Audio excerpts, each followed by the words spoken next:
नमस्कार, आपका बहुत-बहुत स्वागत है हमारे यूट्यूब चैनल पर। तो आज के लेक्चर में हम पढ़ने वाले हैं फार्माकोलॉजी का चैप्टर नंबर 2 जो कि है drug acting on peripheral nervous system. इस चैप्टर का एक टॉपिक है जो कि है एंटी एड्रेनर्जिक ड्रग। इसके बारे में आज के लेक्चर में हम पढ़ने वाले हैं। तो इस चैप्टर के कुछ टॉपिक हमने लास्ट लेक्चर्स में कवर कर लिए हैं। अगर आपने वो लेक्चर्स नहीं देखे होंगे तो आप हमारे चैनल पर जाकर देख सकते हैं। और अगर आपको हमारी ये कोशिश अच्छी लगती हो तो प्लीज़ हमारे चैनल को लाइक करिए, अपने दोस्तों के साथ भी शेयर करिए और नए हैं तो सब्सक्राइब करिए।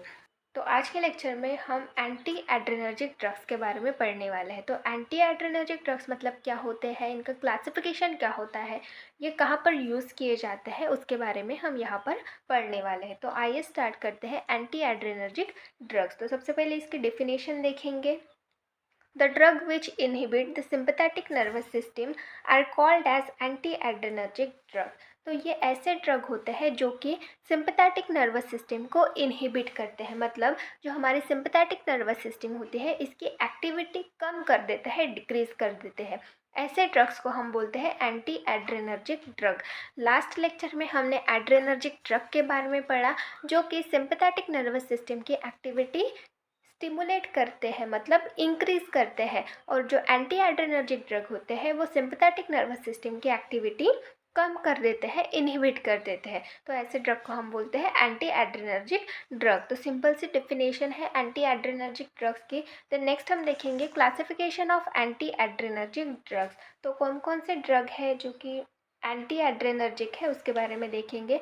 तो सबसे पहला क्लास है अल्फ़ा एड्रेनर्जिक ब्लॉकर, जिसको हम अल्फ़ा ब्लॉकर्स भी बोलते हैं। तो इसका एग्जाम्पल है टोलाजोलिन एंड एर्गोट अल्कलॉइड्स। तो टोलाजोलिन ये इंपॉर्टेंट है। देन नेक्स्ट है बीटा ब्लॉकर्स। तो बीटा ब्लॉकर्स में इसका एग्जाम्पल्स है प्रोप्रानोलॉल एंड मेटोप्रोलॉल। और नेक्स्ट है एड्रेनर्जिक न्यूरॉन ब्लॉकर, इसका एग्जाम्पल है ब्रेटाइलियम। यहाँ पर ये जो प्रोप्रानोलॉल है ये इंपॉर्टेंट ड्रग है हमारा।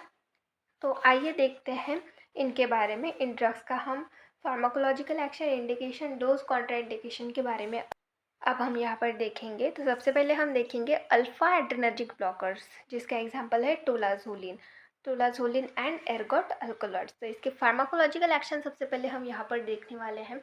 तो सबसे पहले हम देखेंगे सीवीएस, मतलब हार्ट पे इस ड्रग की एक्शन क्या होती है। सबसे पहला है वैसोडाइलेशन। तो हमारे हार्ट की जो वेसल्स होती है उनमें डायलेशन कॉज करते हैं, मतलब उन वेसल्स को रिलैक्स करते हैं ये ड्रग। देन नेक्स्ट है इंक्रीज कार्डियक आउटपुट। तो जो हमारा कार्डियक आउटपुट होता है, जो हमारा ब्लड फ्लो होता है उसको इंक्रीज कर देते हैं ये ड्रग। देन नेक्स्ट है डिक्रीज ब्लड प्रेशर। हमारा जो ब्लड प्रेशर है उसको डिक्रीज कर देते हैं, कम कर देते हैं ये ड्रग्स। देन नेक्स्ट है किडनी।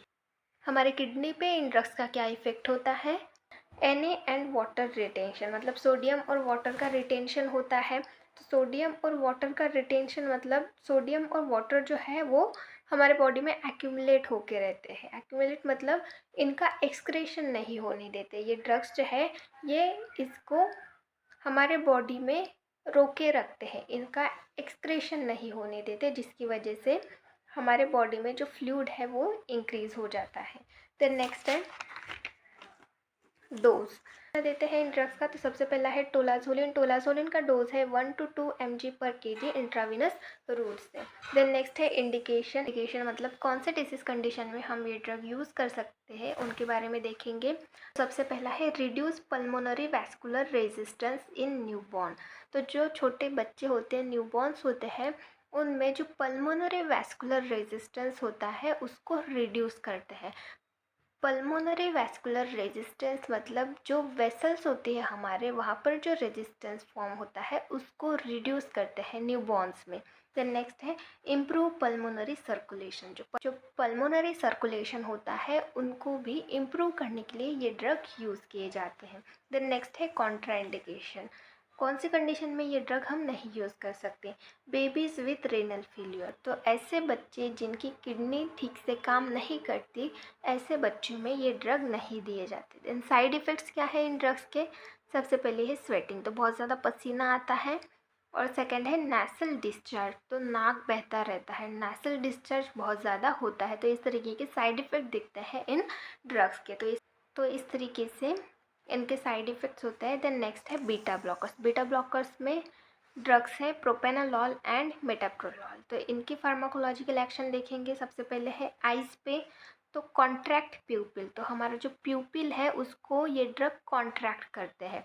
देन नेक्स्ट है इंक्रीज सेक्रेशन, तो हमारे जो आइज़ में सेक्रेशन होता है, टीयर ग्लैंड प्रेजेंट होती है, तो उसका सेक्रेशन इंक्रीज करते हैं ये ड्रग। देन नेक्स्ट है कॉन्ट्रैक्ट सिलियरी मसल्स, तो हमारे आइज़ में जो सिलियरी मसल्स प्रेजेंट रहती हैं उनको कॉन्ट्रैक्ट कर देते हैं।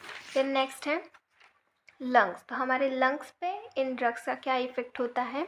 सबसे पहला है ब्रोंकोस्पाज्म, तो हमारे जो ब्रोंकाई होते हैं उनमें स्पाज्म फॉर्म कर देते हैं ये ड्रग्स। उन नेक्स्ट है इंक्रीज सेक्रेशन, और उनमें जो सेक्रेशंस होते हैं उनको भी इंक्रीज कर देते हैं ये ड्रग्स। देन नेक्स्ट है हार्ट, तो हमारे हार्ट पे इन ड्रग्स का क्या इफ़ेक्ट होता है, डिक्रीज हार्ट रेट, तो हार्ट रेट को ये ड्रग देते हैं। देन नेक्स्ट है डिक्रीज कॉन्ट्रैक्टिलिटी, तो हमारे हार्ट की जो कॉन्ट्रैक्शन की पावर है उसको भी डिक्रीज कर देते हैं ये ड्रग। देन नेक्स्ट है डिक्रीज ब्लड प्रेशर, बीपी को भी डिक्रीज कर देते हैं। देन नेक्स्ट है जीआईटी, तो गैस्ट्रोइंटेस्टाइनल ट्रैक्ट पे इन ड्रग्स की क्या इफेक्ट होती है, इंक्रीज टोन ऑफ मसल्स, तो मसल्स की जो टोन है, जो मूवमेंट करने की एबिलिटी है वो इंक्रीज कर देते हैं। इंक्रीज मोटेलिटी, मतलब वही मूवमेंट जो है वो इंक्रीज कर देते हैं। फिर नेक्स्ट है रिलैक्स स्पिंक्टर्स, तो जो हमारे स्पिंक्टर्स होते हैं, जो हमारे डोर्स हम बोल सकते हैं, जैसे हमारे ऑर्गन हो गए, तो हमारा स्टमक और ईसोफेगस इनके बिटवीन में एक डोर है जिसको हम बोलते हैं स्पिंक्टर। तो वो जब फूड ईसोफेगस से स्टमक में आता है तो वो ओपन होता है और फिर क्लोज हो जाता है। हमारा फूड ईसोफेगस से स्टमक में आता है तो वो डोर ओपन होता है, वो जो मांस होता है वो ओपन होता है वहाँ पर और क्लोज हो जाता है, ताकि जो हमारा फूड स्टमक में आया है वो वापस ईसोफेगस में ना जा सके। तो उनको हम बोलते हैं स्पिंक्टर्स, वो एक डोर की तरह होता है हमारे बॉडी में, तो उनको रिलैक्स कर देते हैं ये ड्रग्स। तो इस तरीके के फार्माकोलॉजिकल एक्शन होते हैं इन ड्रग्स के। देन नेक्स्ट है डोज, तो डोज देखेंगे। प्रोपेनाजोल का डोज कितना होता है, 20 to 40 mg, जो कि ओरली दिया जाता है। देन नेक्स्ट है इंडिकेशन, तो कौन से डिसीज कंडीशन में ये ड्रग यूज़ किए जाते हैं वो देखेंगे। तो सबसे पहला है टू ट्रीट एंजाइना, तो एंजाइना पेक्टोरिस मतलब चेस्ट पेन, तो इस कंडीशन को ट्रीट करने के लिए ये ड्रग यूज़ किए जाते हैं।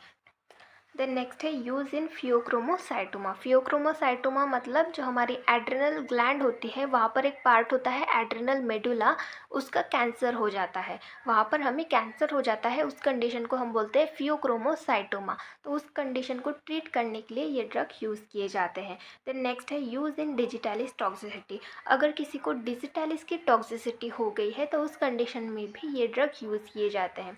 देन नेक्स्ट है यूज़ इन माइग्रेन, तो माइग्रेन मतलब हेडेक, बहुत ज़्यादा हेडेक होता है, उस कंडीशन में भी ये ड्रग यूज़ किए जाते हैं। देन नेक्स्ट है यूज़ टू कंट्रोल ट्रेमर्स, तो ट्रेमर्स मतलब जो अनकंट्रोलेबल मूवमेंट्स होते हैं, जो शेकिंग मूवमेंट्स होते हैं, उनको कंट्रोल करने के लिए भी ये ड्रग्स यूज़ किए जाते हैं। देन नेक्स्ट है use to treat arrhythmia, arrhythmia मतलब इरेगुलर हार्ट बीट होती है, उसको ट्रीट करने के लिए भी ये ड्रग यूज़ किए जाते हैं। तो इस तरीके के इसके इंडिकेशंस होते हैं। देन नेक्स्ट है कॉन्ट्राइंडिकेशन, तो किस कंडीशन में ये ड्रग यूज़ नहीं किए जाते।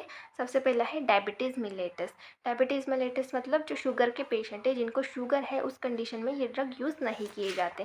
देन नेक्स्ट है पल्मोनरी डिसीज़ मतलब जो लंग्स के डिसीज़ होते हैं, उन कंडीशन में भी ये ड्रग यूज़ नहीं किए जाते। देन नेक्स्ट है हार्ट ब्लॉक, अगर किसी का हार्ट ब्लॉक हुआ है, मतलब जो आर्टरीज़ है वो ब्लॉक हुई है, तो उस कंडीशन में भी ये ड्रग यूज़ नहीं किए जाते। देन नेक्स्ट है प्रिंसमेटल एंजाइना, तो प्रिंसमेटल एंजाइना ये एक एंजाइना का टाइप होता है जो कि बहुत ही रेयर होता है।